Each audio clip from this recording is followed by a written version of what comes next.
Yo guys, pernah dengar soal dark web? Mungkin pas dengar kata itu, yang kepikiran langsung hacker-hacker keren dengan hoodie hitam, layar penuh kode, atau bahkan jual beli hal-hal ilegal. Ya kan? Tapi tunggu dulu. Ternyata ada hal-hal di dark web yang mungkin bikin kamu berpikir dua kali sebelum cuek soal ini. Gak semua dark web itu negatif, dan justru ada pelajaran penting yang bisa kita ambil buat kehidupan digital kita sehari-hari.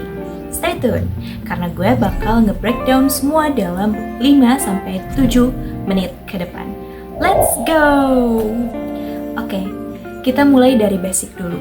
Jadi, internet yang kita gunakan sehari-hari kayak Google, Facebook, atau YouTube itu cuma bagian kecil banget dari seluruh internet yang disebut surface web. Nah, di bawahnya ada deep web dan isinya data-data private kayak email, dokumen medis, atau database kampus.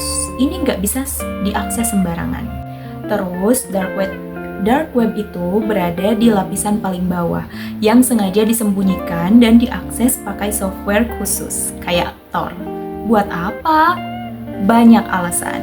Tapi bukan berarti setiap orang di dark web itu adalah kriminal. Ada sisi positifnya juga loh. Contohnya, jurnalis atau aktivis yang tinggal di negara-negara otoriter sering pakai dark web buat nyebarin informasi tanpa ketahuan pemerintah. Oke, mungkin kamu mikir, gue kan gak bakal nyentuh dark web, gue aman-aman aja. Eits, tunggu dulu. Yang perlu kamu pahami, walaupun kamu gak pernah akses dark web, ada banyak informasi dan data yang mungkin sudah beredar di sana tanpa kamu sadari. Misalnya, data pribadi yang bocor dari situs yang kamu pakai. Dan ini jadi penting buat kita lebih aware sama cyber security. Simple aja deh, kamu pernah kan dapat notifikasi kalau ada akun yang kamu pakai karena hack atau email bocor? Nah, data-data itu sering berakhir di dark web dan dijual murah di sana. Makanya, penting banget buat kita mulai aware soal keadaan data pribadi. Tapi, jangan salah, di balik kesan seremnya, dark web juga punya sisi yang unik dan penting guys. Banyak jurnalis investigatif dan whistleblower yang nyari dan ngumpulin informasi penting dari sini. Edward Snowden, WikiLeaks, itu semua bermula dari dark web. Selain itu, buat kamu yang concern soal privacy digital, dark web juga punya tempat buat diskusi soal perlindungan privacy. Jadi, walaupun kita jarang didengar, dark web bisa jadi ruang aman buat mereka yang nggak bisa bebas berbicara di dunia nyata. Balik lagi ke kita, di era digital ini, data itu adalah emas baru. Kalau kamu pernah dengar istilah data is still new oil, itu bukan cuma buat perusahaan besar ya guys, data pribadi kita juga jadi target.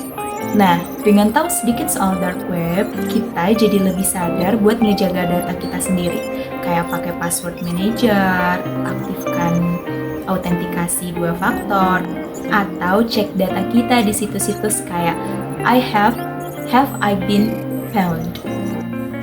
So, meskipun kamu nggak niat jadi hacker, ngerti soal dark web itu tetap penting. Ini soal kesadaran kita terhadap keamanan digital dan gimana kita bisa lebih bijak nge-manage data pribadi. Jangan nunggu sampai hal-hal buruk kejadian dulu baru peduli. Better safe than sorry, right? Kalau kamu suka konten kayak gini, jangan lupa like, subscribe, dan share ke teman-teman kamu. Komen di bawah kalau ada topik yang pengen kamu bahas lebih lanjut. Thanks for watching, and sampai jumpa di video berikutnya.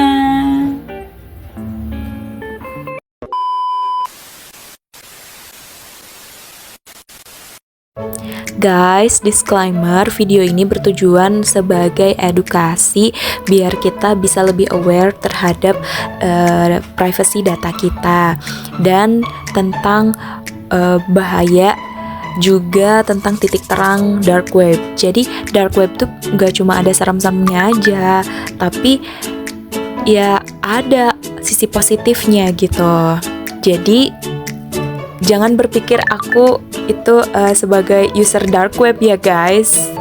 Aku enggak begitu ya, enggak menyalahgunakan dark web.